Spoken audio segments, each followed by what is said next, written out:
Hello everybody. My name is Anna-Kaisa Kultima and this is Games Now. Welcome to the first lecture of the academic year 2018-19. Games Now is an open lecture series on the hot topics of game industry run by Aalto University. Today we don't look at only one topic, but we are covering an array of topics on the trends in games.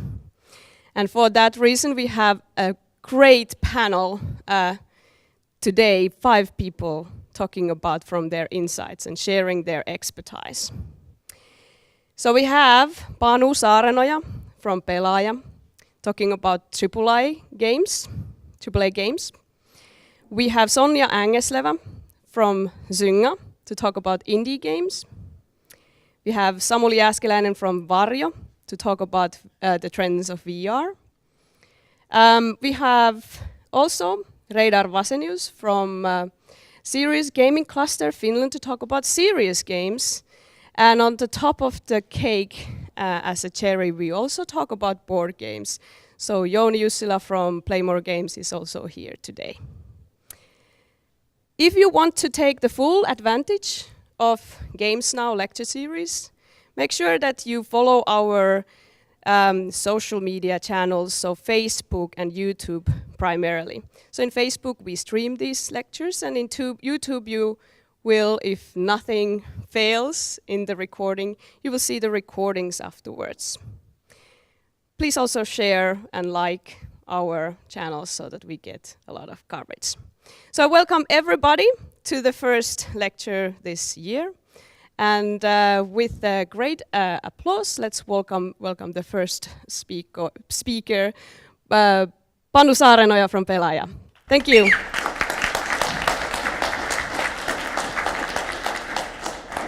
Alrighty then.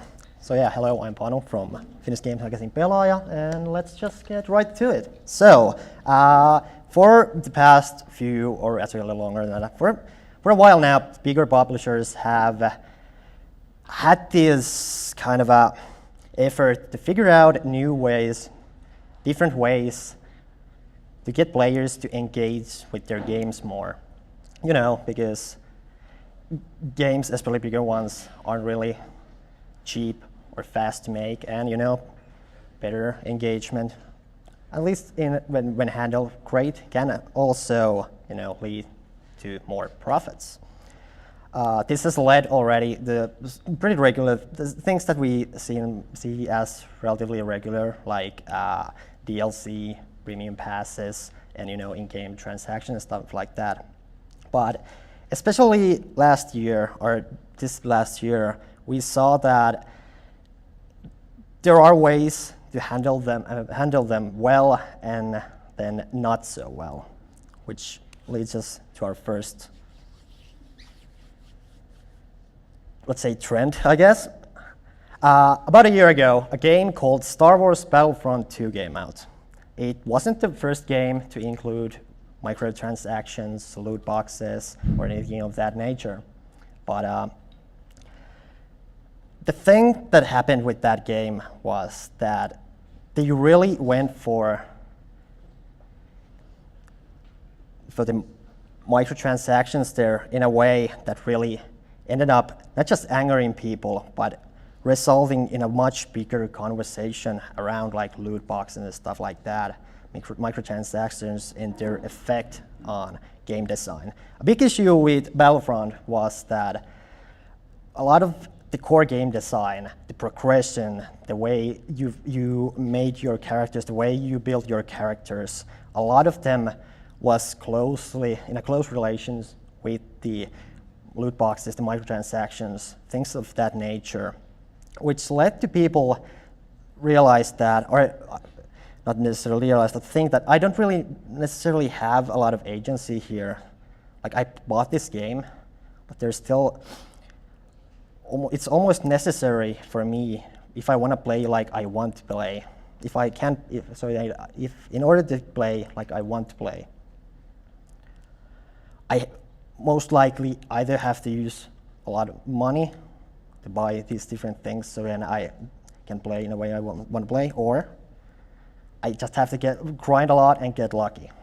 And this ended up being a big conversation because of it was a game by EA, a huge publisher even nowadays. And it was a game that carried the name Star Wars on it during a year when Star Wars was also having yet another one of those big movies coming up. So this ended up blowing this whole thing up in a sense that even it's this whole loot box things and how it affects game design and how perhaps it kind of exploits its players, how this kind of a rewarding feeling that you get when you open a loot box and get something you want, how it kind of ends up being this manipulative thing where rewarding feeling actually ends up they end up using to addict players in a bit more negative way. So this wasn't just a conversation within the games industry. It ended up blowing up to the mainstream media, like bigger, like CNN has had like talked about it, like big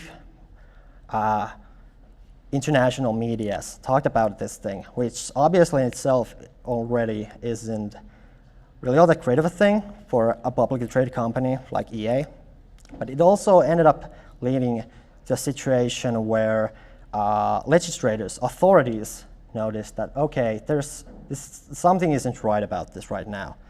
And we probably need to do something about that. And in Europe, we have seen some pretty big moves in that area, whereas like just last week, there were reports that EA is basically under criminal investigation now due to the loot boxes in FIFA 19. Like EA says that these things are gambling, but like the Belgian authorities and stuff are arguing that actually this might actually be a gambling thing, and that's a problem if we keep going forward like this. And that's been a huge conversation around, especially like how games are being supported and all that. But not necessarily everything is negative in that area, because a lot of evolution has happened there into another directions too. Premium DLC and season passes are definitely still a thing, but they've taken a new kind of form in certain cases. Ubisoft especially has adopted this kind of a policy recently where they take their games and they don't just forget them after a year or maybe two even. They develop this basically full-fledged game, they sell it for a price, and they just keep adding to it in a seasonal fashion. And this led to like surprising things like where games like For Honor and Rainbow Six Siege, those necessarily didn't blow the world when they came out, but they are still active and thriving right now because of this seasonal thing. Like you add content in a constant fashion, and not all of that content is also premium. You don't have to play it or pay for it. Like there are things like cosmetic things, boosters, and optional stuff like that you can get, like if you wanna speed up the gameplay a bit or something like that, or progression or something like that. But the core here is that they keep adding new content to keep the players there, and with that, when their players are there, and if you actually also manage to keep them happy, they are more happier to buy things that you put out there that don't necessarily affect the game straight away. And this has started to become kind of a thing around a lot of things, but Ubisoft especially has been a big believer there. We've also seen some other forms like Battle Pass has become a pretty big thing recently, especially thanks to Fortnite right now, which basically adds this optional part of progression that allows you to get cosmetic stuff and all that kind of things. And once again, it's optional and it doesn't affect the gameplay there, but it's a way for you to kind of add another layer to it if you feel like supporting the developers or that you feel like that it fits there with that price that they're offering. Certain free limited events have also become kind of a thing. Ubisoft had done it. Final Fantasy 15 has done it, which in my opinion was kind of a mess when it launched, but they've still realized that, hey, we can still do these kind of things. Like when we add more content, we can have players keep engaging with the game, and that could lead to a whole other opportunities. But also that has led to a situation where there's been a lot of talk about, okay, every game is now a service. And that service thing fits really well to multiplayer games, or, well, both competitive and co-op. What about single-player experiences, and especially big ones? Because they are basically those games that, oh hey, it's maybe 10, 20, 30, 40 hours long, but it's a thing that you start, you play through it, and then probably move on to another thing. So are these things gonna just disappear because you're not automatically spending like 2,000 hours per game? And so far, at least this past year, I'm a person who enjoys single-player games the most, and I've actually been rather pleased to see that, especially this past year, there have actually been not just big, successful games, but actually a lot that don't even feel that they have any need to have an online component or at all, or something like that. Like this year alone, two of the biggest PS4 exclusive have been God of War and Spider-Man. Neither of these games have any real online component to them. God of War even doesn't have DLC announced, at least right now, and that game came out like early this year. Also, Nintendo's been there, obviously, and obviously Sony and Nintendo are in a bit of a special situation here because they're platform holders. But there aren't still these companies are still the only one that are still driving like single-player experiences forward. Like Bethesda has been there with their Wolfensteins, Dooms, Praise, the Evil Withings. Well, they also do their Elder Scrolls Online and Fallout 76 and stuff like that. And even, like I mentioned, the live events, and like Ubisoft, who has pushed this more of a live experience. Even they have games that are in their core single-player experiences, but they keep adding stuff even in an event fashion or something like that, so that people keep playing and then offer on the side something like, hey, you can buy this chocobo for a horse, and that's nice, I guess. You know, keep players engaged and still get money out of it. A little bit different of a thing.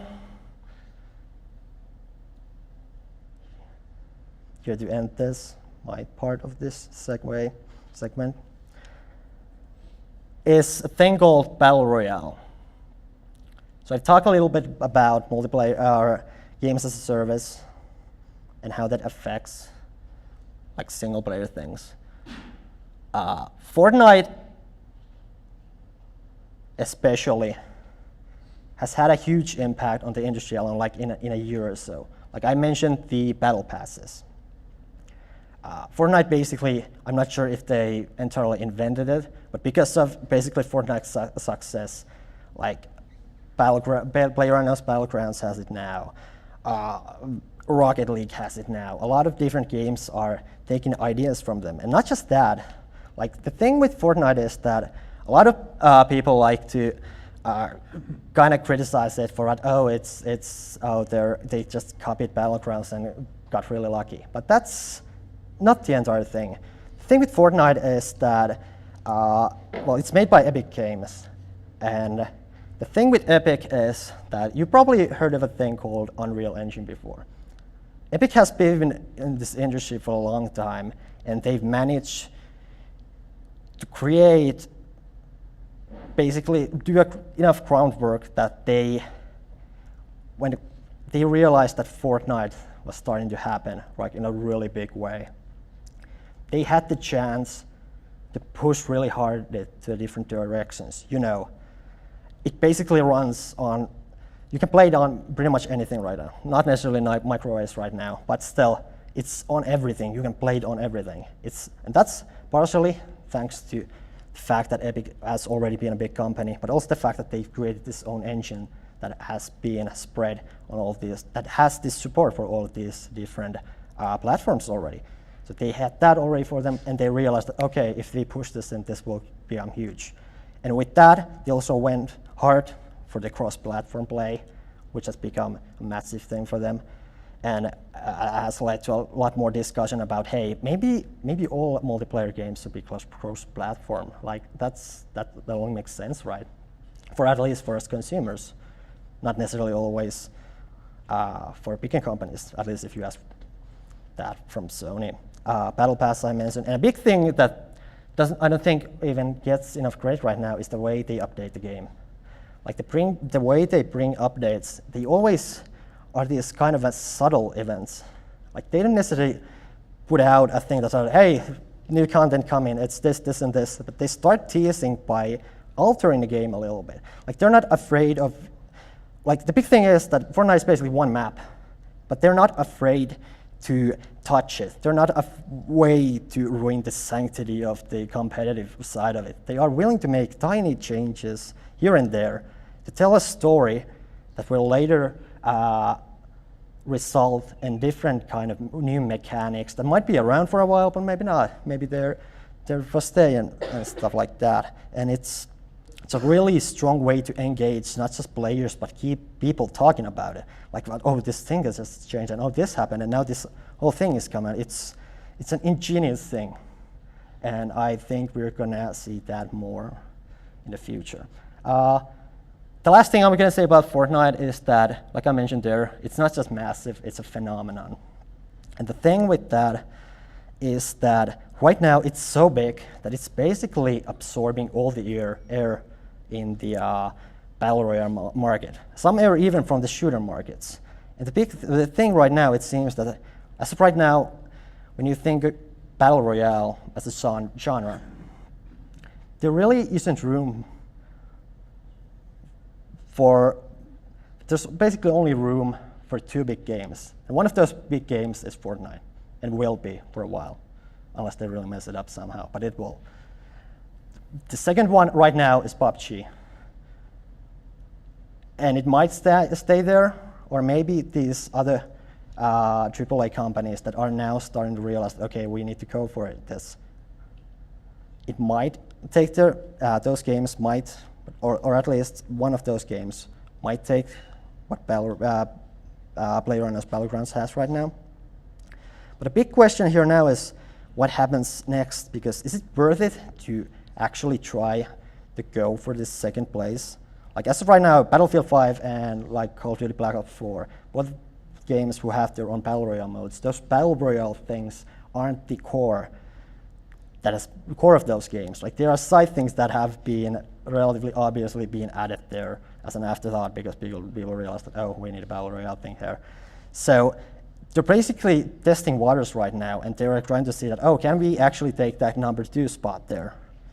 And if we can't, should we keep pushing for it? Or even if we do, should we still keep pushing for it? And how do they push for that? Because for something like when you make Battlefield or something like that, you can't just really then just make Battlefield entirely Battlegrounds, or not at least immediately or anything. So it's not a simple thing to just go for this, just for this Battle Royale thing there. And I think the big thing we're going to see there is maybe it's Battle Royale is basically the modern, or what the deathmatch used to be. Everyone wanted to have death matches. And so what I think will happen is that with Battle Royale, it ends up kind of there will be Fortnite, and then rest of the bigger games will have their own incarnation of it, their way to have that in there. And maybe Battle Royale will then kind of fade away to something more, to be part of something else, and maybe some part of something bigger. If that makes any sense, I don't know. Anyway, that's my segment about AAA trends. Thank you very much.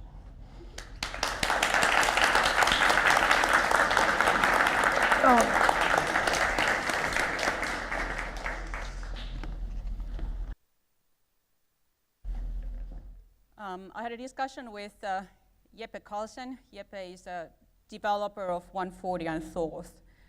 And he said that his goal in creating games is to make enough money to be able to make the next game. For Indonesian Mojikan studios, they said that their motivation lies in providing happiness to their family and building a better world to live in. For me, I'm after something new. I think creating games is a possibility to bring different perspectives or views or ideas forward. And indie games have additional luxury because there are less limitations in terms of how do you utilize different mechanics or how do you represent certain genre, not to mention about challenges with, for example, stock valuation for larger companies if you happen to screw things up in a bad way. So I deliver 4 views and loads of games in my year in review.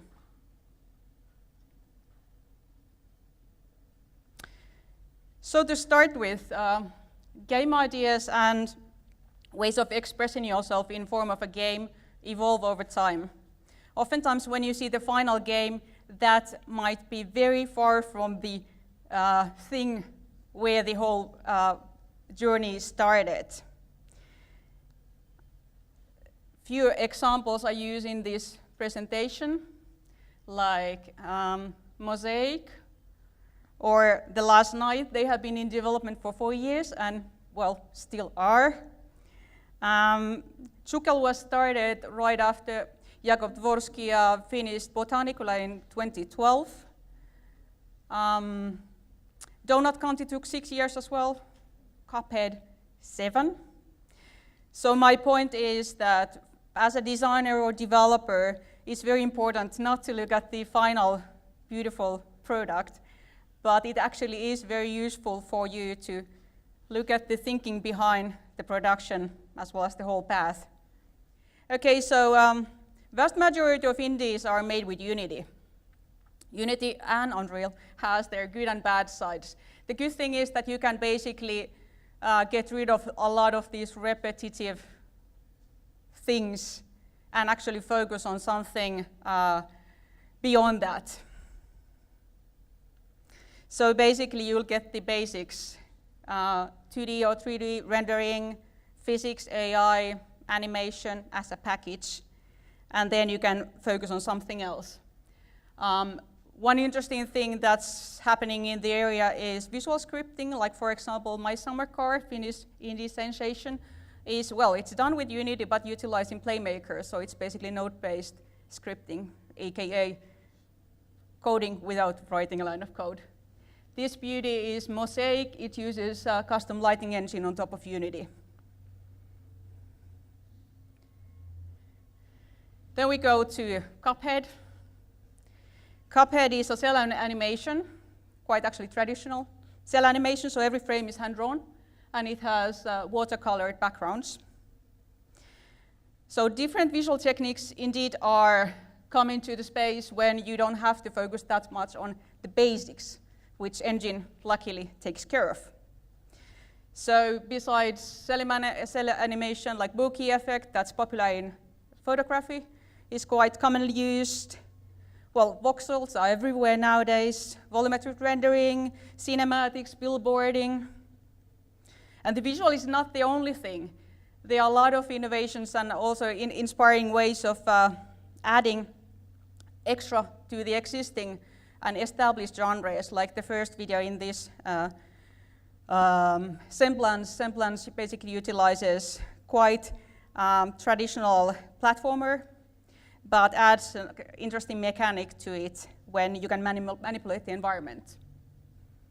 And in dialogues, branching dialogues instead of systemic gameplay, NPCs with memory, gameplay that's non-linear. So thanks to Unity's mission to democratize game development, there are loads of games. It's freaking hard to actually get discovered. And the last point is about business models.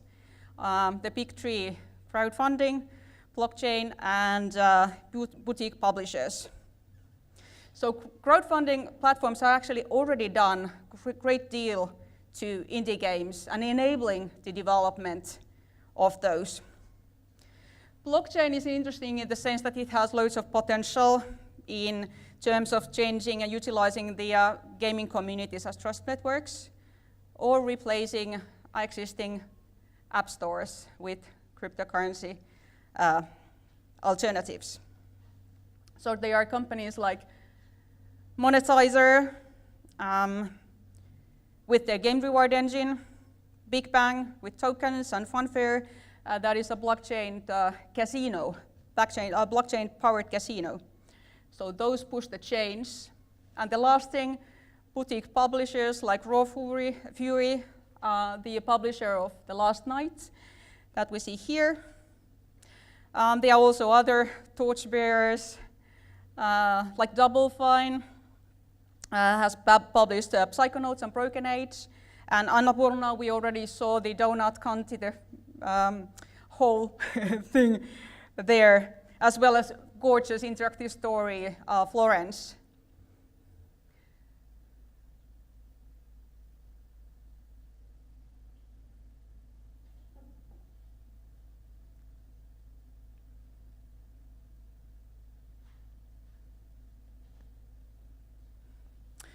So that was quite a hurdle. So to summarize, I don't like the idea of focusing on trending games in indie because the trending games and new games have been in development for many years already. So it's more of a result of experimentation and thinking and planning and how things actually evolve in time. Secondly, well, game engines do some heavy lifting for us, but there are a lot of things that they are not brilliant of, and that leaves room for innovation when you actually have to figure out whether you use shaders or alternative tools or different engines to actually bring the visual style that you are after or some certain functionality that you're after. And fourth, new ways of funding and distribution brings basically indie games to players, and that's what it should be as games come to life in hands of players. So I end with a quote from Ben Esposito, so the developer of Donut County. He said that so quote starts, the whole is any process of erasure. It swallows up places and things. What about people, cultures? What are some of the forces that cause groups of people to disappear? And I think this actually reflects my thinking about the indie games and the reason and passion why I follow the area. Indie games have a potential of bringing diversity and cherish cultural differences. So it's always all about balance between commercial games or AAA in the very sort of one end and experimental or self-expression on the other. And that, I feel, is the way to renew the field of games. Thank you.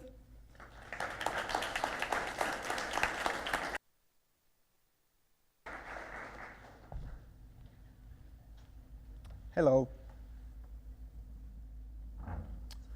So I'm Samuli Askelä, and I'm here to talk about the 2 years of commercial VR that we've already had. So this is a new medium. We haven't really had any kind of commercial game industry in the VR sector previously. Who I am, I'm working with Varjo, where we are actually doing VR hardware, but I'm not here to talk about hardware, I'm here to talk about software, and that's where my roots are. Before Varjo, I was working for Mindfield Games, which was the biggest VR game developer in Finland, but they went bankrupt, so I changed jobs. And meanwhile, I've been doing these full-time jobs in VR. I'm doing 1 game a month challenge as a game jammer, and I'm all the time testing new VR paradigms and input methods and all kind of funny things that you can do in VR. So, what is currently in the market as hardware? So what kind of platforms can you as a designer target games on? We have the big real VR that people think like the more expensive side, which is which comes from the HTC Vive Pro, which is like 800 euros, to PSVR, which is the 300 euro ballpark.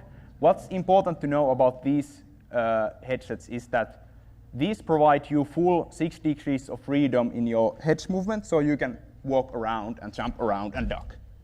And you have your hands. Both hands are fully tracked. You can do whatever you want with them, depending on what buttons the controllers have.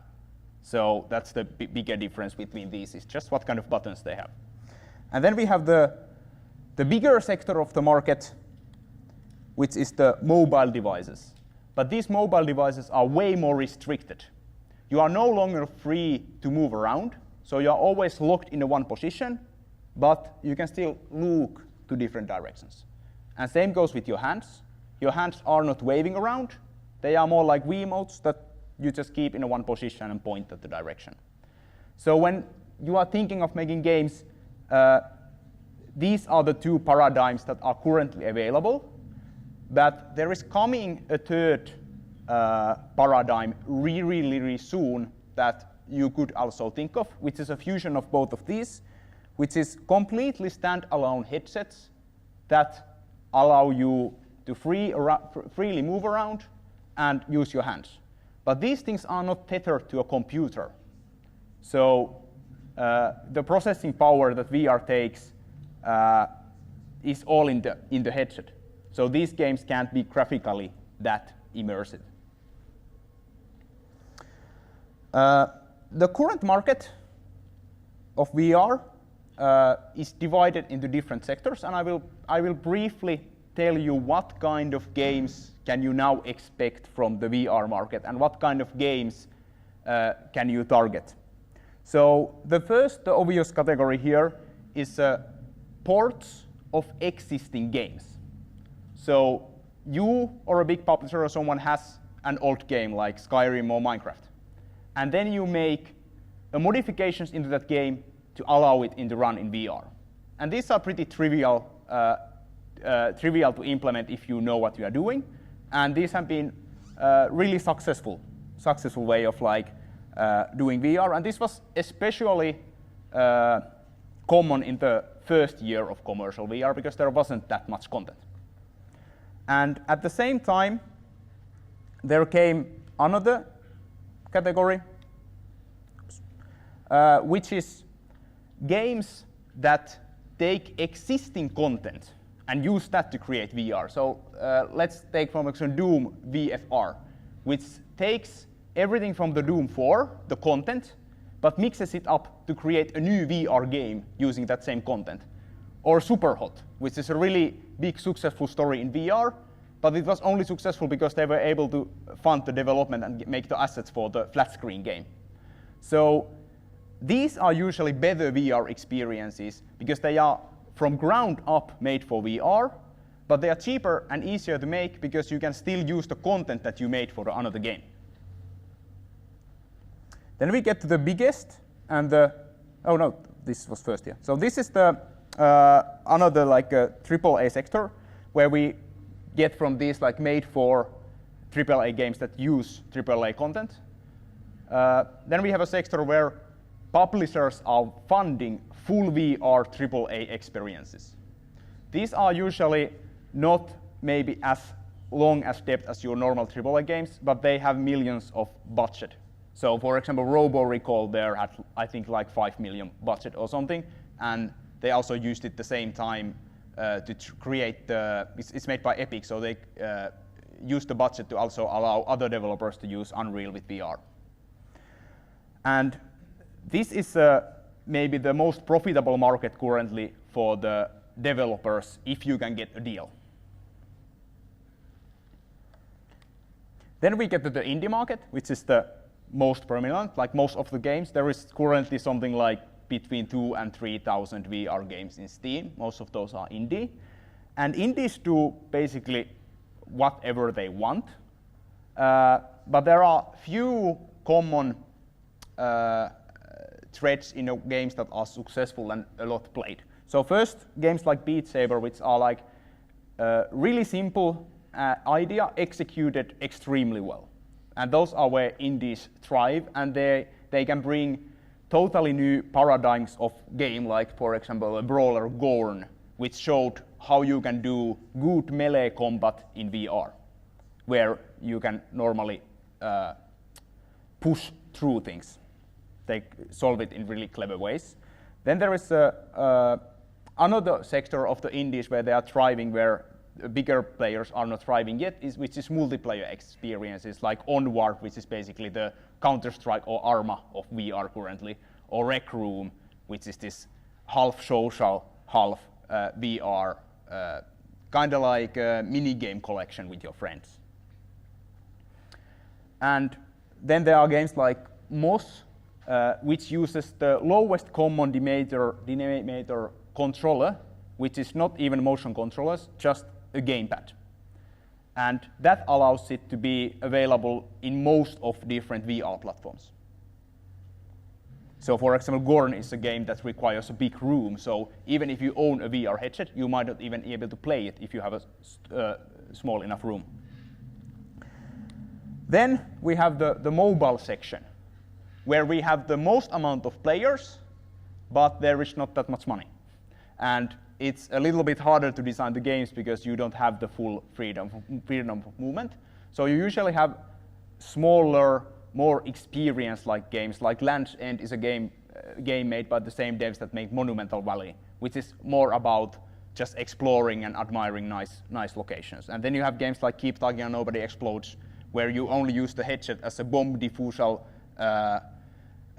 controller, basically, and the game itself is outside of the headset where other people is reading a physical manual. Then there are some like more traditional simple ports like Catan VR, which is a board game transferred into VR, and that works on a mobile really well because all you need to do is point the board and play it. And maybe the biggest amount of downloads and most potentially the money that people are making in the mobile VR are bottom there, like there is Harry Potter, Fantastic Beasts, and Tomb Raider, movie tie-in experiences which are free for all the players, but the publishers are making a lot of noise for their movies by them. So many people have the mobile phones, many people have the mobile VR headset, so it's a good way to promote content. And there is games like Eve Gunjack, which was basically a promotional game for another VR game, which full Eve Valkyrie was on the other VR systems. And then we get to the weirdest sector, which is not porn. I'm skipping porn all completely here, but that's also another kind of gamified section, which is hacks. People play a lot of hacks in VR because they can. So you have all the original Dooms and Quakes and Half-Lives ported into VR with even better VR support than many other games in the first sector, where they have made official VR ports for those. But even more interesting sector is emulator sector. So currently, everything from GameCube, Wii, Wii U, PSP, I think most of the PlayStation 2 as well has been emulated into VR. So there's quite a ton of VR content for people to play if they like to play them through emulator. And those games are really good for designers if you think that, okay, in the past there was some kind of game, I would like to see if this works in VR or not. You can go there, grab an emulator, grab an older game, and check how it looks in VR. And many of those games work surprisingly well. Like I love F-Zero GX more than official Wipeout VR. And as a last note, there is another kind of like graphics API emulator, which is emulating older PC games to VR. And that allows you to play games like Mirror's Edge or Dishonored in VR. So these are things that people are currently playing. And the reason why I put a bunch of random games here up is that to demystify the thing that people are always saying, that there is no content in VR. There is already a lot of content for a lot of different kind of people, but most people who don't own the headset and use them themselves don't hear about it because most of the mainstream game media doesn't talk about these releases. So for example, there was a Marvel Powers United VR AAA comic book branded Oculus game that costed like a few millions, which is like a battle arena multiplayer game. But none of the big guys are talking about those because they don't really care. So it's only the VR news. So it's really hard to break into the outside from the VR bubble, no matter what you do. But this was all more about the state of current things. This is more about like what kind of things you should think when you are doing. So big question in the room is always motion sickness. Motion sickness has been solved. It's completely solved by hardware. If your players are getting sick, it's because of your designs. So if you want to make people sick, that's completely fine. You just need to be aware that you're alienating a portion of your audience. Then OpenXR is a standard that is coming soon, which is trying to standardize all the VR in together. So now if you jump into VR, you have a lot of different SDKs, a lot of different hardware, a lot of different engine plugins and things that are not really compatible with each other. So it's a mess to develop anything for. So be prepared for that. Think about multi-platform games. There's coming the new Elder Scrolls Blades, which people can play from mobile headset to HTC Vive, and from mobile goes to normal PCs. So more and more games are allowing multiple different ways of play. So if you are making more traditional game, you can always think, can I add a VR component into it? That's usually a possibility. And I put the business Finland there is that funding for VR games is really difficult to get. Most of the investors have already bet their bets into different companies. So I highly recommend trying to find different kind of ventures of like doing the VR. But the most important thing is have fun.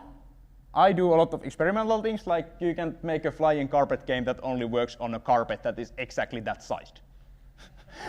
You can make a game that uses microphone as an input, and you need to do kissing sounds to kiss around. You can do VR comics, what kind of things you can do with a 2D and 3D mixture. You can do old school sprite-based Sega arcade titles and see how does new art styles look in VR. And there's even like one little rhythm game that I made back in the day and noticed that, okay, rhythm games are pretty fun, and now they are the most played genre in the whole ecosystem, which is really fun for me because I like those. But that was the first VR rhythm game that was ever made. Didn't make any money, but PewDiePie played it. Thanks.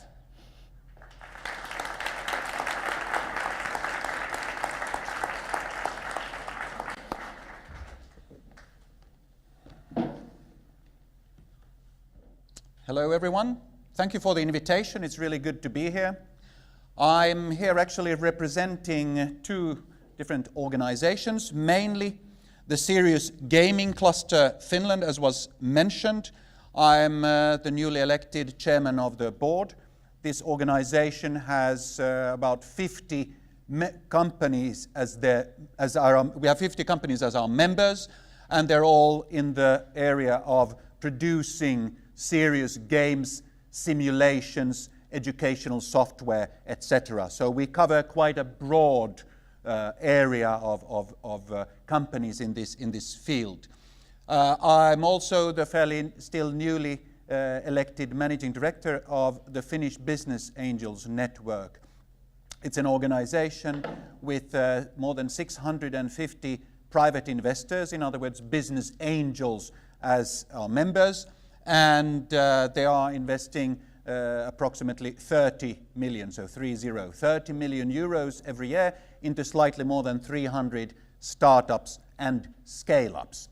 Currently, these business angels typically, of course, are investing in companies which they know that will be successful because they are familiar with the area in which they operate. So there are not very many games companies in 2017 and 18 that are receiving financing, but this is growing, and we've had actually two other events already, both at Games Factory a few weeks ago and 2 weeks ago at Pelicampus in Oulu. So having this dual role currently, I am working hard actually to bring these operations together and to create and set up joint activities. This headline is something that I've been discussing at length. Now I just have a very short time, just a few minutes. I won't go into depth, but I'm happy to tell you more of why I love this heading and why it's really relevant now in 2018 and 19. The 3 there indicates that, of course, it's a play of words, sanaleikki. It means really 3 different things because the way the English language is constructed, the distinction between verbs and nouns is sometimes not clear, so you can have dual or even triple meanings for a sentence like this. What I firstly want to highlight is that there is serious growth going on. In some cases, you will hear people say that these games in this field in Finland have what we say in Finnish, takana on loistava tulevaisuus. And this, above all, has to do with a curious fact, namely that Finland is really big in education. And fortunately now we have an Education Finland process going on, whereby we're really working hard on many levels here in Finland and related sectors to make education pedagogical and didactical solutions created in Finland to become something which are strongly exported. At the same time, as everyone in this room knows, the gaming industry has been really big, successful, with unicorns. In other words, companies with €1 billion evaluation coming from Finland. So gaming is huge. We have lots of expertise. We have knowledge. Education is huge. It's big. We're really an example all over the world. People are coming to Finland to see what are we doing, what's happening. So where is the marriage, or where are the results, the fruits of a fusion, this really potentially sexy fusion? Where are these success stories running around all over the world and putting Finland on the map? You know, those educational games, for instance, and other related phenomena. There aren't many of those. And there aren't these big, huge success stories worth mentioning necessarily. We are actually the serious gaming cluster, whose logo we have up there in the right-hand corner. The organization turns 5 this year. And I can tell you, if you're thinking about current trends, I want to make you aware of the fact that really thinking psychologically about all of this, both sociologically, which has to do with mass psychology, mass communication, but also in terms of the game's experience. That's what we are going to have a heavy emphasis on, and we'll have a series of workshops which you can also be a part of if you want to, because we'll be on Facebook. We have a serious gaming Facebook page, and it's open for people who are interested in this field, and on our website, serioussgamingcluster.fi, we'll be announcing information about those. Because there are some really peculiar things that maybe we as in old farts like me, I love to come here because I studied interactive digital media, this very field, here in the late 80s and early 90s, here in Otaniemi, when it used to be the Helsinki University of Technology.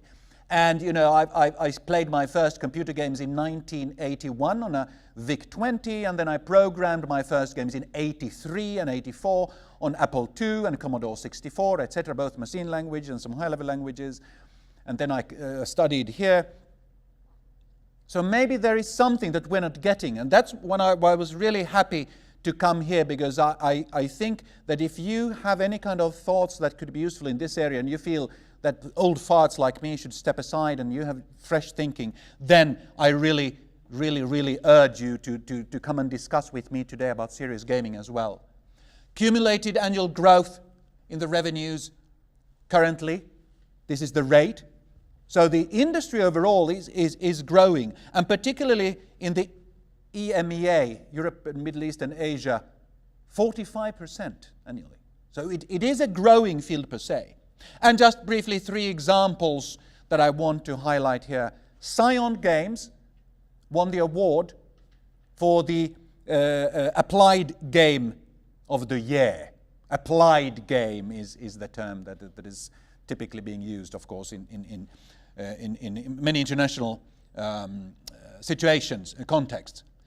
One of the runner-ups was Rehab Wall by CSE Entertainment, about both physical and cognitive, in other words, mental rehabilitation. These are examples of what is really hot. This, of course, is about science, and they've also, Science Games has really entered into the realm of politics. How many of you have seen their game about Donald Trump? Go to Scion Games. They're ridiculing Donald Trump because he doesn't know about science or doesn't care about science, which is a very touchy subject, and this is even going publicly online.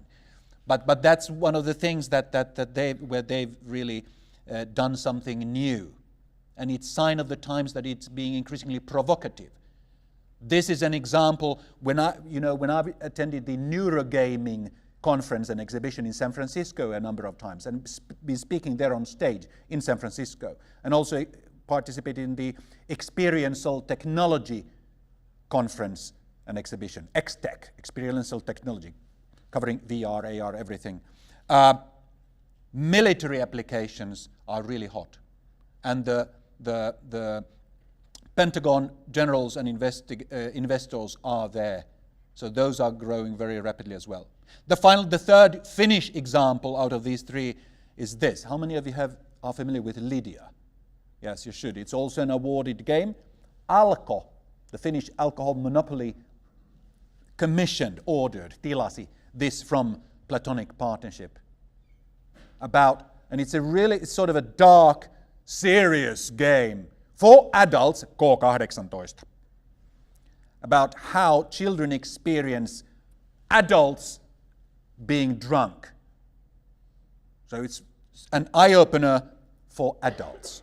So what we're really looking at here clearly is a situation where we've been diversifying into very many different areas. But there is a lot of psychology in this game. There is a lot of psychology also in this game, particularly in helping people develop their cognitive abilities, not just physical, because as you can see, he's sitting in a wheelchair. And this is really racking people's brains regarding science. All communication, without exception, is always about influencing, changing people. It's everybody's job here to affect you, to influence you. That's the job of any teacher, any newscast reader, any person who reads the weather, to change your thinking and or actions.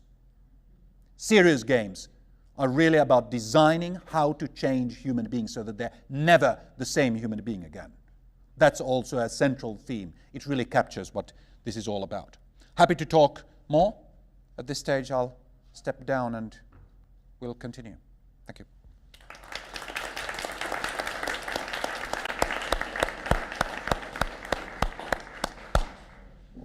Hello everybody, my name is Jouni. I'm from a company called Play More Games, and I'm here to talk to you about board games. Now, a funny topic after all these video game talks, one might ask, are board games even a thing? But actually, let me ask you a quick question. Who of you have played a board game, let's say, within the past month or two? All right, so that's about a half of you, which is, I'm very happy with that number. Board games are a bigger phenomenon today than what they have ever been before. We know that board games have been played for thousands of years, but the surprising thing is that today there are more games being made and more games being played than ever before. And the market is actually, and it's still growing. We have more than 10 new games being published every single day. The market's been growing for 10 to 20% annually for the past 10 years. And we're talking about globally in a $10 billion global industry in games and puzzles category under the global toy industry. So it's a big market, and this image actually that you see in the background is from Gen Con, which is the biggest board game event in the United States with the attendance of 200,000 people. And you can see this crowd waiting for the doors to open so they can run into the hall and get the latest games. Because one big thing that's different with the board games to a lot of video games is there's a whole lot of distribution happening. Somebody needs to make these games somewhere and ship them to the stores, and it's a physical product. So that's an interesting thing that I'll also come back to later on. But I'm here to talk about a bit of the trends that have been happening in the board game industry and maybe what will happen in the future. And one thing I gotta mention immediately is crowdfunding. Board games make 10 times more money on crowdfunding than video games.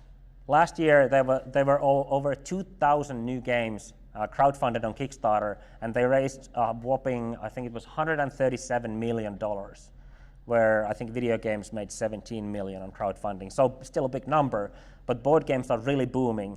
And one of the reasons for that is obviously that it's a very, what's the word for it? It's a physical product, and the production timeline is usually much shorter than on video games. And that's the one of kind of problem or challenge that happened with video games, that there were enough projects that successfully funded but then never delivered, that it become a bit harder to fund video games.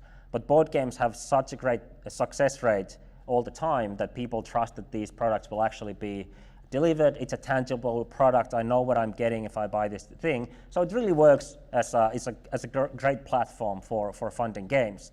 And it also allowed a lot of people to go into board game publishing, because before this, the route was pretty much that you have to find a publisher who's willing to get your game and get it published.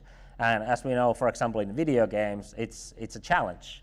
And it's still a challenge in board gaming as well, because there's so many developers and people who want to get their games out. And with crowdfunding, for example, it's been made possible.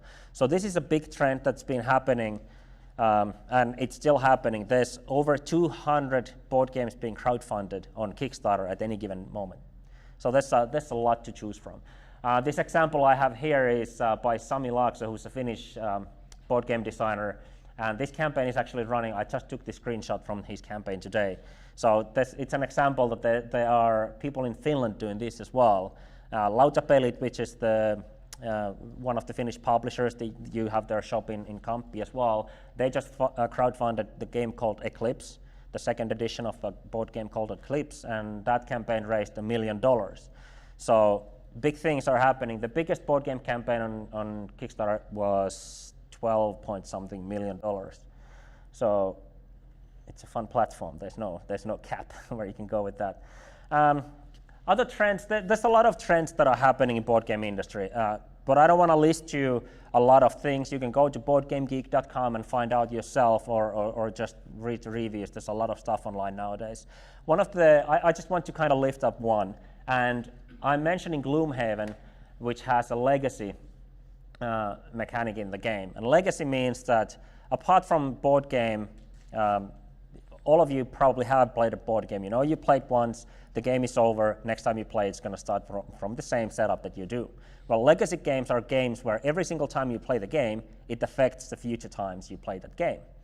Now, some games do that by altering the game components. Maybe there's some event in the game that you have to destroy a card, or you scratch something on the card and there's a whole new thing on the card. And games have different ways of doing it. But legacy is one feature that has really been very popular in the past couple of years. For example, Gloomhaven is the #1 rated game on BoardGameGeek right now, a website that is basically the internet movie database for board games, and has about 100,000 titles on their system. So that's the #1 game right now, and it's a legacy game. So that's why I wanted to mention it.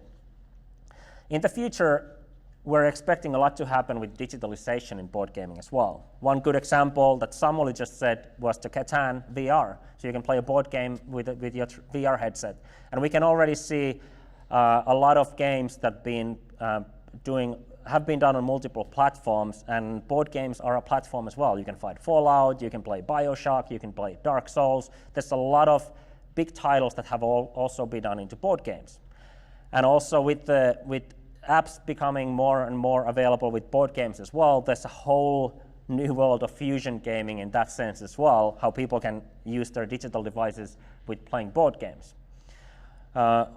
One example I gotta mention is, for example, Asmodee Digital, which is a company that focuses on creating digitally playable versions of board games. So you can download any like Ticket to Ride, Pandemic, what's their Potion Explosion, and just play the game on your smart device. So that's a way to play a board game. Maybe you get a friend, join that same table online, and you can play the board game.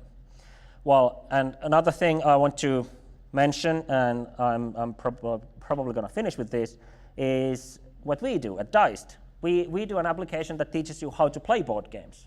This is an application that you use next to your game and allows you to skip the rulebook, something video games managed to do 20 years ago, and we all know what that did to video games. And it's kind of funny actually watching board game industry being in the same stage than video games were 20 years ago. And a lot of the same things happening. You can see what's happening in games. They're becoming more immersive. There's a stronger theme. There's stronger stories being told. And what we want to do, we want to take the rulebook out of the game, so you don't even have to study that, but you just sit down and start playing immediately. So that's what we're expecting to happen in the future of board games. That's all I had. Play more games.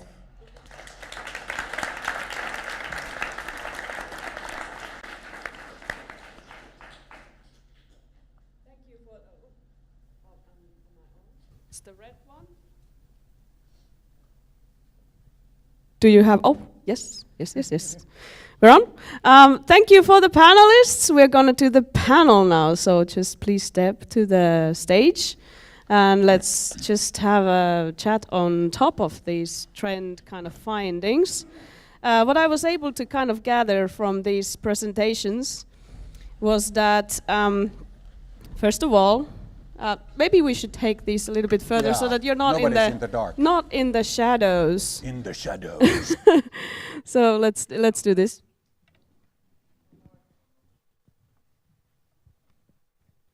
All right. So what I was able to gather from your views was that, for instance, AAA, loot boxes, and Battle Royale, right? Then indie, a lot of things, right? There's just not one single thing, but maybe it's the nature of the indie in itself. That's what we do. We follow that. VR, there's much more than what we might think. But the same for also serious games and the board games, and there is more of that too. So I would like to first start with our panelists, a kind of a question of, now that we've seen your presentations, like how do you actually follow the trends? What is the method of staying updated? Sonja, maybe you can start. Oh, is this working? Yes. Okay, method sounds very scientific. So playing games, following what the developers are doing. I've been following indie games and writing about indie games for, I don't know, 10 years or something. So I guess easy way is just, follow what, your friends are doing, and that's how it goes. So I don't have any more scientific method than that. But I'm developing with Unity, so I'm also curious to see how others solve many issues that are wrong with Unity. So I write about video games. So that kind of, with that, I have to constantly go through different websites, go talk to colleagues. I get emails about things, and obviously I do also play those games, review them, do some kind of special articles, stuff like that, and just go into the trenches and kind of just get the information. Social media like Twitter and Reddit, and I also like to just delve deep into new releases in Steam and other platforms, which is sometimes a daunting task, but you can find a lot of really interesting things from there. I'm going to have a bit different answer because of our industry. There's a lot of people with board games. A lot of people go to events, and this is actually where you meet pretty much everybody who's doing this professionally. You can see all the publishers in these events, so you can see yourself very in a physical way where people are, who's selling out their games the first. So even though these are big events, it's easy to kind of get a good idea of what's hot right now. And on top of that, obviously, the online discussions and websites and what's going on there. One of my primary sources of information is our membership. In other words, the companies who are members of the serious gaming cluster. They're working hard at this. They, in some cases, represent the hottest trends themselves or are trying to follow that. So for us, that's important. Research papers are very, very valuable to us. So I occasionally read them when I find them online, particularly in conjunction with events, I have to say. For instance, as I mentioned, both the experiential technology conference and exhibition, whereby both before the event and after the event there is really a deluge of links being handed or shared by people. And then thirdly, I have to confess, lately during the past 12 months, to an increasing extent, one of my main sources has actually been YouTube. Because you look at how people are collecting into very effective packages information, and for me that's been easy to digest because I've also recently become a person who doesn't read as much as I used to. I listen to audiobooks, so I listen to YouTube videos, conference and other presentations, so mainly through audio actually, and listening to our members. So I mostly listen nowadays instead of reading. Any of you have to add on the, for instance, AAA or indie, whether the events that you go to, I know that you also go to events, what kind of role that actually has for your trend searching? With AAA, it's kind of weird because you end up talking with these representatives of big companies who are extremely media trained. So talking to those doesn't necessarily give you that much like inside information, but you can also pay attention, like if there's things like packs and stuff like that that are more community driven, you look at that community and see that how they react to these things that are shown there, and that's at least at some points more valuable. Although there are some cases where some developers can be a bit more open about some things, or there are situation where they can talk more about those things. But yeah, it's mostly, when it comes to events, it's mostly interesting to see how people react to those games instead of maybe hearing about those developers, because they can't always really say that much.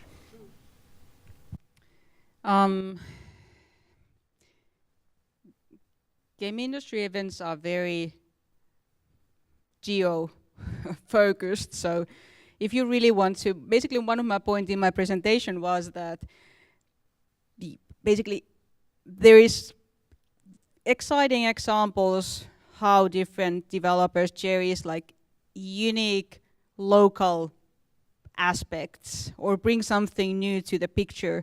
But for example, actually I had quite a lot of like Asian projects in my presentation, and most of them are not in the like GDC. Well, few of them luckily have find their way there about there. There's actually quite a lot of like local activities, which means that yeah, it has some value, but usually you always see the like the usual suspects in the PAX or GDC and that type of events.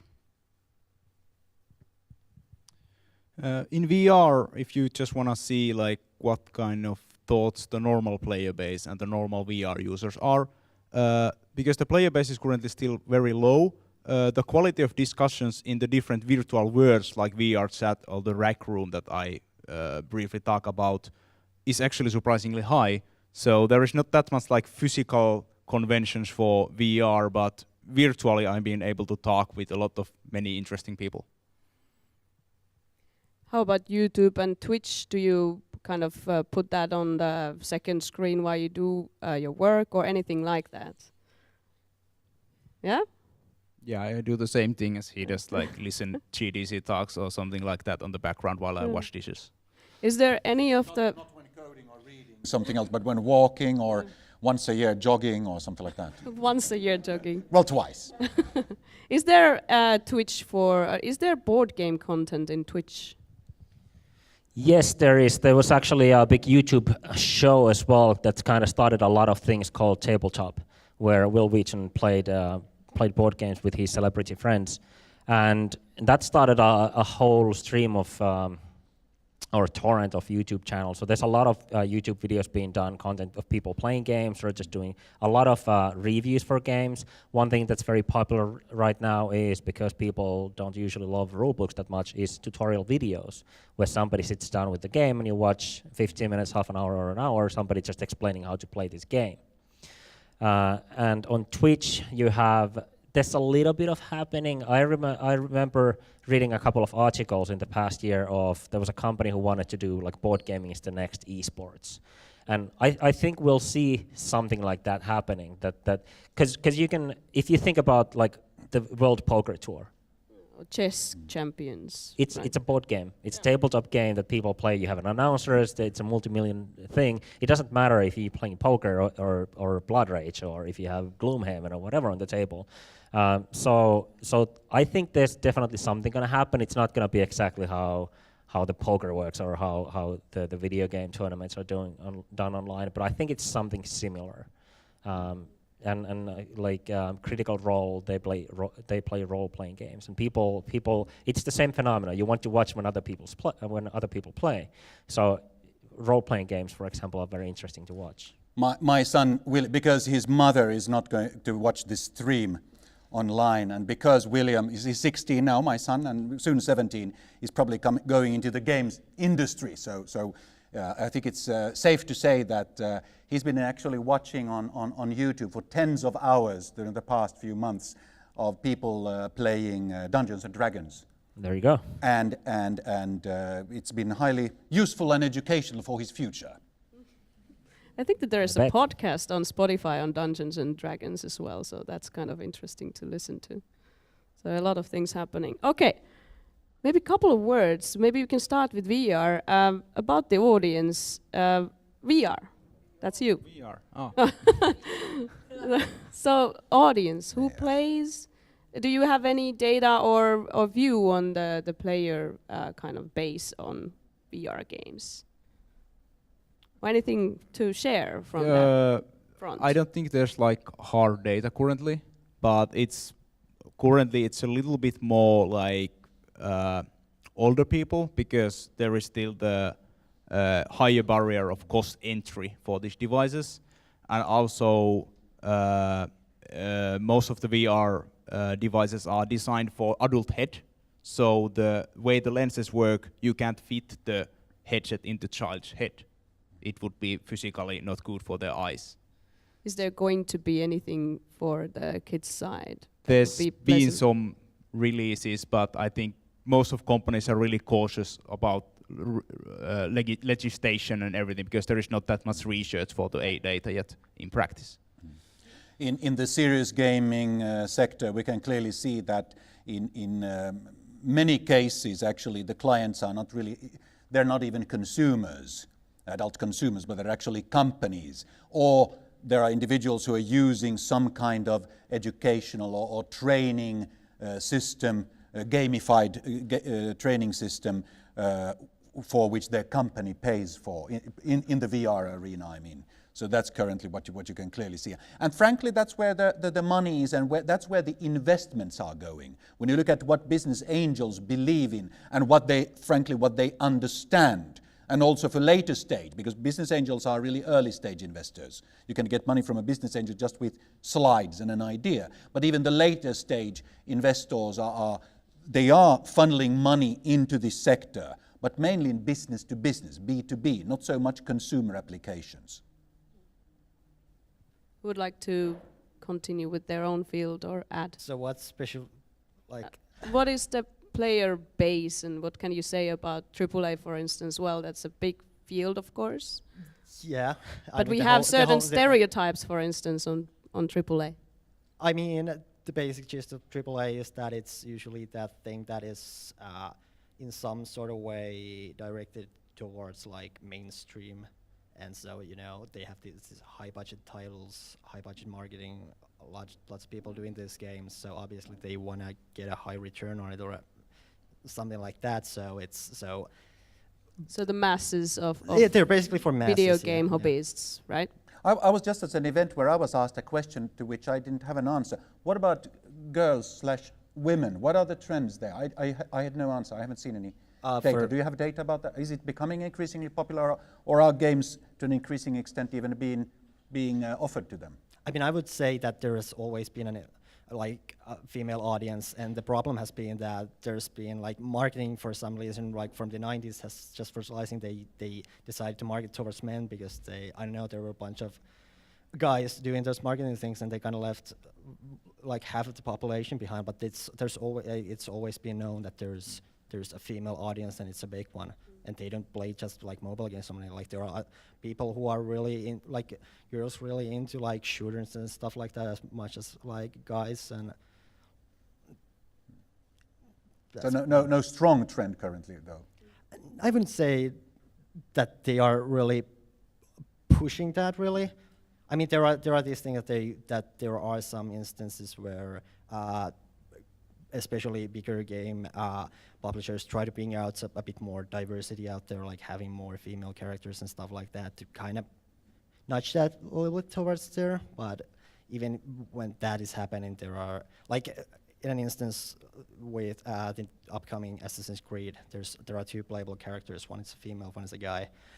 They've said like that the female is basically the canonical character, but the cover art they have features the guy. Okay.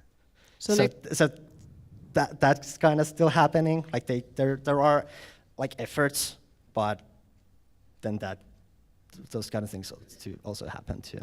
Sonia, do we attract a wider audience, also not just gender, but also you were talking about local cultures and other kinds of narratives that we want to perhaps experience? Do we attract wider audience with indie games?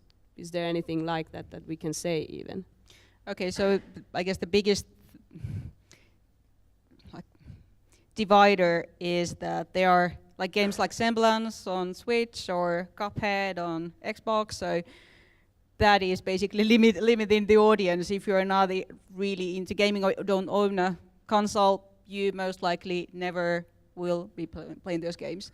But then again, they are like the Florence, the visual novel I mentioned. It is gorgeous. It's on mobile. It's a visual novel, so it's a bit different type of, actually very different type of a way to tell a story. So I think mobile has done a lot to mainstream, but also to all types of like diversity, whatever is there.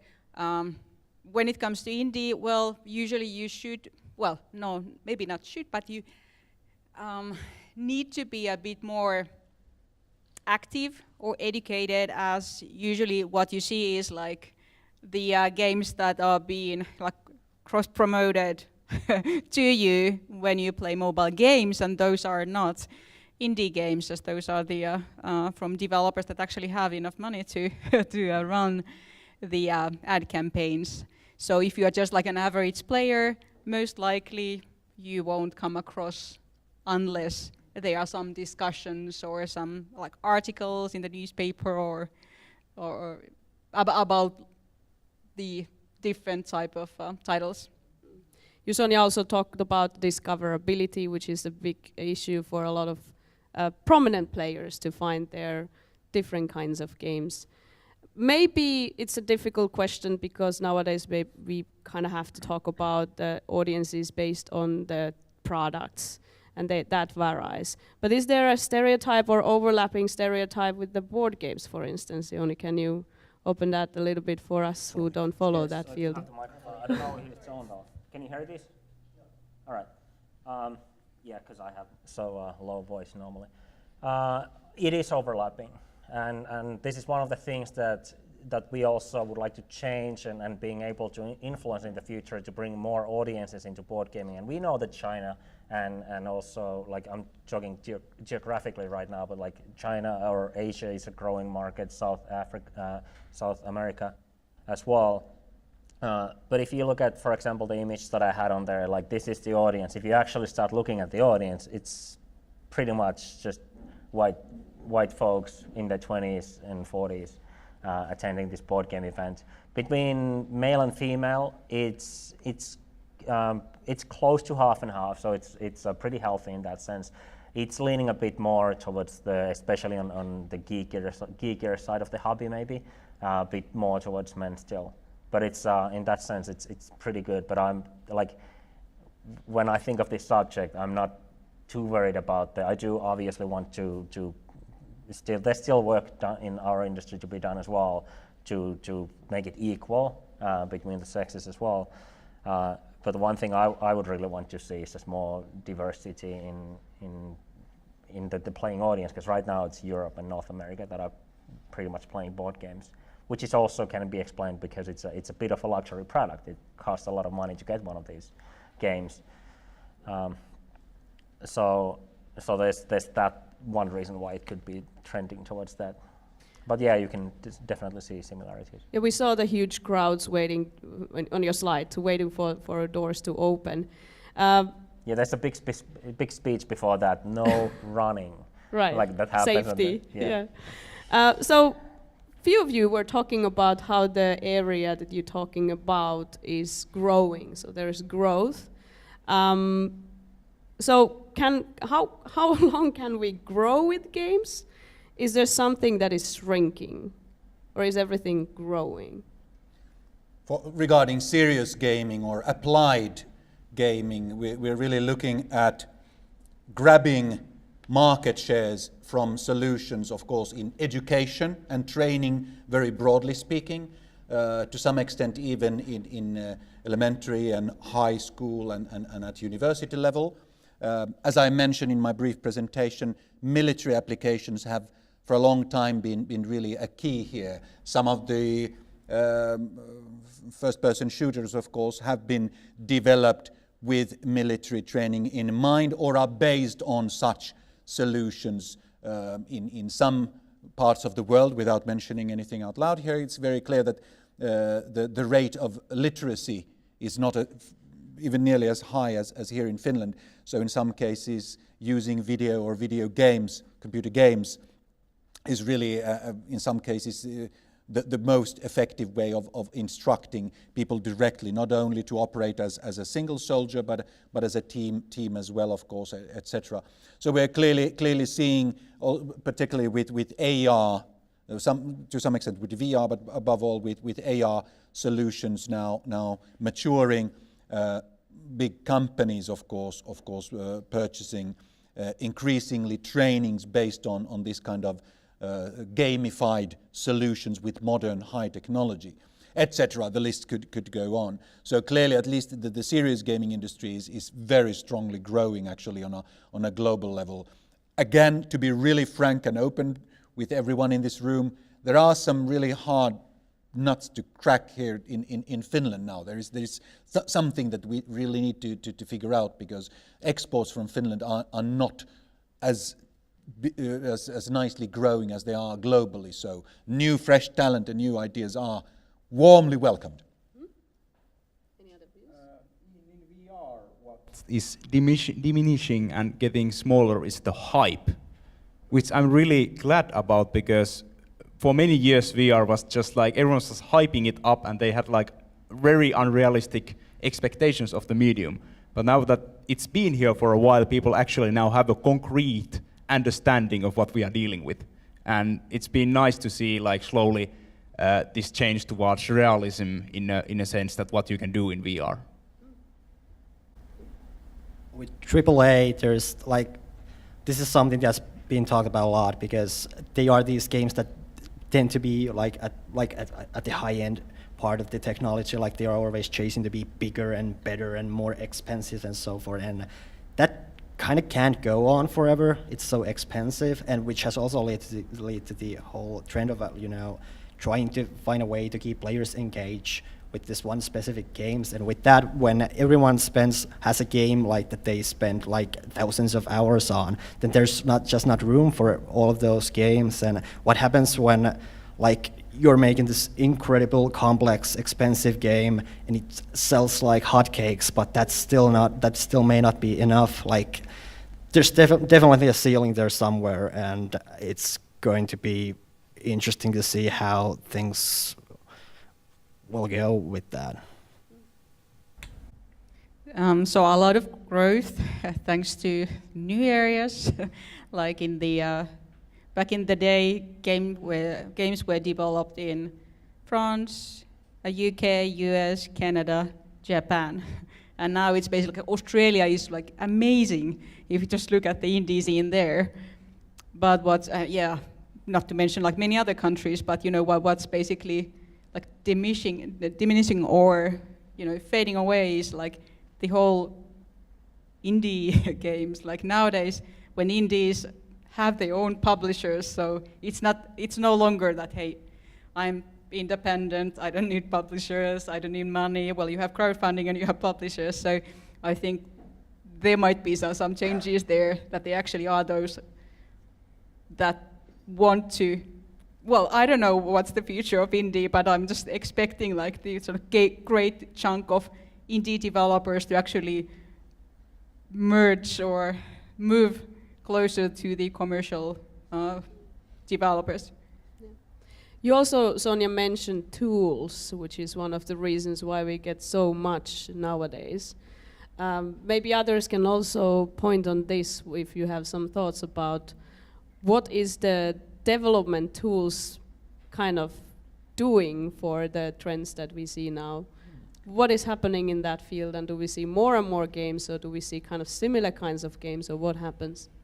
So I think the one thing I mentioned, visual scripting, so I think that actually enables different thinking, as you don't really have to, well, it helps if you have some understanding in programming, but you don't really have to. So there are a lot of people coming from different backgrounds that just use the nodes and do magic.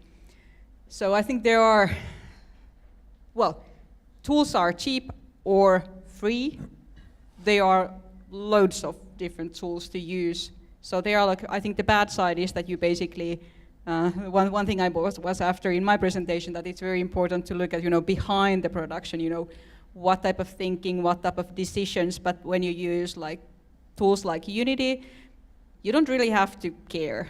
You just use the tool. You can, grab loads of things from libraries and magic. so of course it lowers the barrier.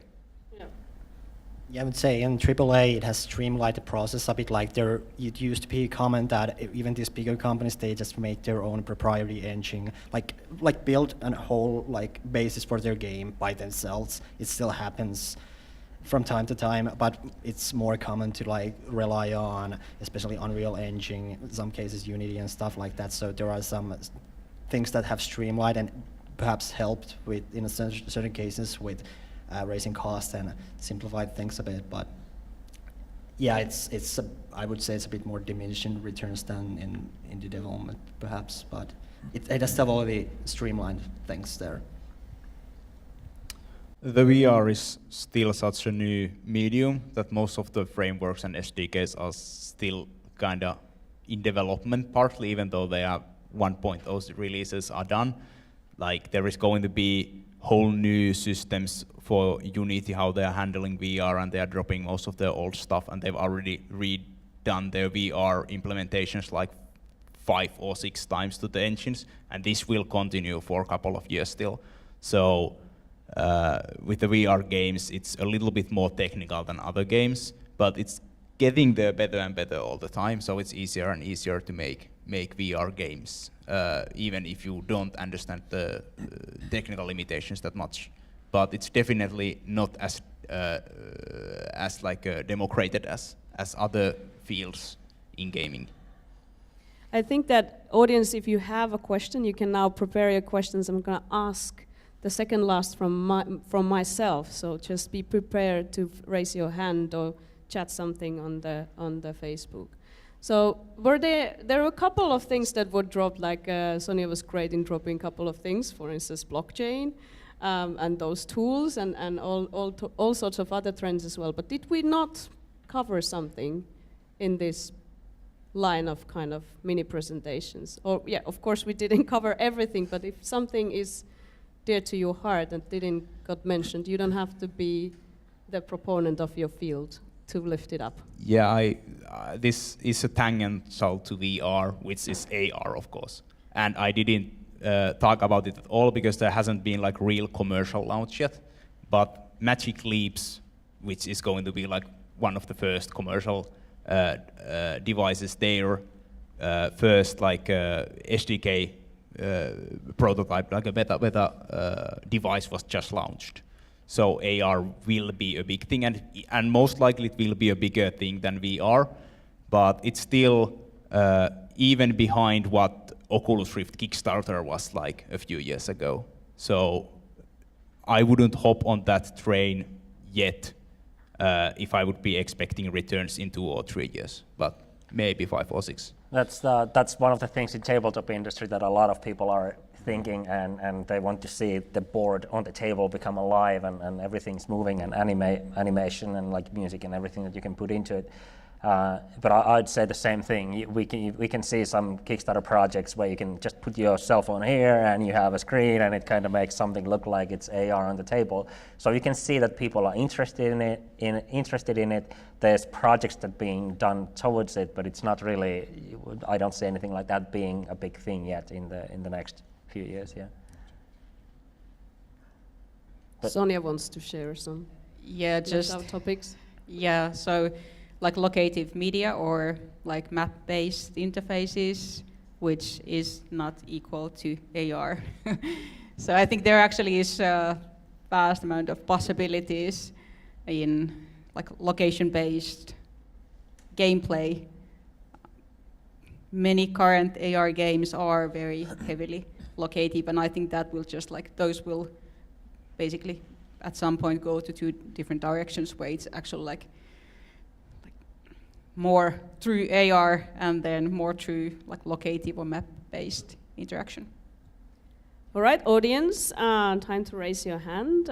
Okay, there in the yellow hat. We have a catch box. I'm not sure if it works, so I'll just run to you with the mic. So, catch. Just say it out loud. Hi, thank you so much for your talks. Super exciting. I'm a social scientist, so I love games. I play all kind of games, but my background is I'm a postdoc in social science. So my question might sound a bit ignorant, and I hope you don't mind. But one thing I'm really interested in is actually, we talked a bit about Twitch. So I played God of War, and I was live broadcasting it. And one thing that really, because I was a little bit curious, like what is it, why people watch Twitch? So I thought about experimenting it on myself. So I was broadcasting my own gameplay. I think one thing that really excited me about live broadcasting my play was that there was a sense of, like when I couldn't fight, there will be people telling me what to do. People I might have no idea who they are, but there's a sense of community. And I think this sense of community was very different from kind of online gaming where I play with others, because now I'm all experiencing by myself, and yet there are others who are helping me out. So I was wondering if this sense of community and interaction also kind of influence game design or mechanisms or ideas about how to make game more interactive. I mean, we talked all about like single game player and player experience, but I think this aspect maybe hasn't been so much talked about. And also, I mean, there are, like, within the comments, there are all kind of dimensions, questions of gender, sexuality, so there's all kind of issues. So would this issue also inform the design and making games? So I'm super excited. Thank you so much. One of those things that actually has been relatively recent is that there are more indie games. There are actual games that have like Twitch integration with them. Like they have a mode where the audience can kind of vote that for things that happen within the game, and then where you can like affect the gameplay. And a huge like inspiration for that was this thing called Twitch Plays Pokemon, which I think is still kind of running in some sort of form. Like you can go to Twitch and there's like a emulator running, and you can just through chat you put commands, and the game will either take a vote on them, or it just takes the inputs and things happen. And people have played through like a bunch of Pokemon games through that, and a bunch of other games through like that. So there's definitely been, at least in these smaller hacky communities, there's definitely been like an understanding of that you can do a lot with Twitch and like this kind of viewer interaction. In VR, we've recently gotten ways to actually bring normal windows into a VR experience. So currently, streamers can actually see the chat and interact with the audience even when they're inside VR experiences. Another barrier that is still half solved is that most of the games still require some kind of streaming mode to smooth the camera movements or have a third-person camera, because otherwise no one will see anything from the game because the head is waving around when the player is using it. So, but if the game has a streaming mode, then people have been successfully streaming that medium now as well. What a great question. I've been actually following applications like Lively and LiveMe and all of those where anyone can stream anything. And they actually also have done games, so I'm expecting actually those are way smaller scale than Twitch, but then again, hyperactive, very focused on a player who turns the interaction into a game in the best cases. So I'm really actually excited to see more playful or game-like interpretations of those as how I see that the community has been developing is, well, towards live streaming, commenting, so why not to take that like one step further? Thank you. Let's take another question. So we had someone here. Also from the chat. Okay, let's do one chat and then one more from the physical side. So, it's finished. So how do you see the artificial intelligence that kind of affects, the screen. Sorry. So how do you see the effect of the artificial intelligence on your own field? I think that was the question. How does it impact? In many ways, I'm more, as a day job, I deal a lot of, I spend a lot of time with data, so like machine learning is more of my side of the field of AI. But when it comes to games, so as I think I briefly mentioned, so, again, my favorite topic, but I used to work for Unity, so many of my comments are like, Unity this and Unity that, so Unity has put a heavy emphasis on AI, both on sort of data side, but also on like NPCs and how to bring more motivating NPC characters. So one thing that I found interesting is that it's not only about like now I'm only talking about NPCs, so are they more like skilled or more clever, but also as like the NPCs can have memory, they can remember what you did to them. So that also adds an additional spice to the experience. But I would say it's so that, like Unity and Google and all the big guys try to cover as wide area as possible in order to rule the one layer of the development. And they are heavily putting emphasis on AI in terms of like gameplay and characters. And the other side, especially when talking about mobile games, we talk about, in the best cases, about big data, or at least like big enough data, and then more and more different like algorithms have been used in order to get the most out of the data about players and gameplay.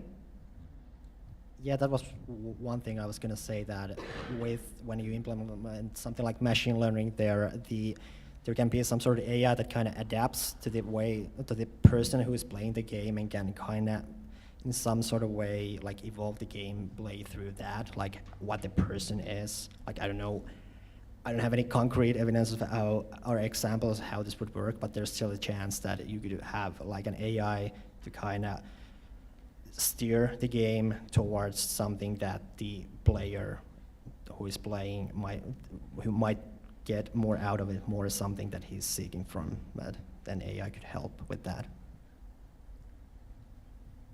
For my field, all kind of like AI solutions for algorithms help a lot with the performance in the future, because currently running VR games, especially in the lower end like mobile hardware on a standalone hardware, is really demanding. So we are getting more, for example, denoising algorithms where we can render the game in a lower resolution but then upscale it in a way that the AI basically generates more pixels into the picture to effectively making it look like higher resolution. And this is really important in the VR currently, where we are constantly limited by what kind of things we can render because we just don't have enough GPU power. Yeah, actually this is interesting for us as well, because I'm very excited about AI in board games for a couple of reasons. One is that we're working with something that would really benefit from AI, that would learn what kind of player you are and, for example, could teach you to play exactly the way that you or the group that you're playing with learns it the best way. And that's something where we can use AI. But also good examples that are already out there in like a few games have the Game Master in an app. For example, Mansions of Madness 2nd edition, which is a game of this haunted mansion. It's a Cthulhu game where you're trying to escape the haunted the mansion where you have these monsters spawning. The Game Master is the app, and it tells you like if you open that door, what happens, and they can build all these new storylines to this game. But it's a cooperative game, and everybody's actually playing the same game against the AI. So stuff like that is very, very interesting. That's happening in the board game industry now. In serious gaming, where you really want to change people so that they learn or evolve somehow, they think differently or act differently in their daily lives compared to what they were doing before, AI is basically being used along the same in similar ways as was mentioned here regarding non-playable characters, of course setting up sort of a curriculum or increasingly smartly having a person go through a learning path, if you will. But beyond that, I haven't seen any exciting examples of where you would really want to use AI. Currently, humans are teaching other human beings, but there are certain patterns, of course, both in physical training and in the cognitive sort of brain training realms, where an artificial intelligence can be sparring you, just like a physical therapist could be sparring you, or an artificial intelligence could create sort of increasingly not just hard path for you, but increasingly hard individualized tasks. This is more or less slightly science fiction right now. Typically, human beings are thinking how you as a person are developing, and although there are algorithms, they're not really artificial intelligence. So in this field, people are looking into it, but it's not big for at least a couple of years into the future. And if you want to know more about, for instance, what might be the future of AI in designing and kind of being the designer for games, we do have a lecture on that on the last academic year, on the previous academic year. So Julian Togelius came here to talk about that issue as well. I think that we would want to have like 2 more hours to go through all of these topics. So there's so much more to explore on the trends, that there's so much happening. There's a lot of fragmentation, so there's not a single trend in the game industry. There's a lot of things to follow, and they do interact with each other, and we don't always know what kind of takes the lead and what happens in which area. But it's a very exciting time to follow all this growth and changes within the industry. So we're running out of time, and I hope that you will join again next month when we are talking about blockchain and games for that technology. This is Games Now. Follow our social media channels. Come to the site. Thank you for the people in the stream to also joining our sessions. And my name is Anna-Kaisa Kultima. I thank you.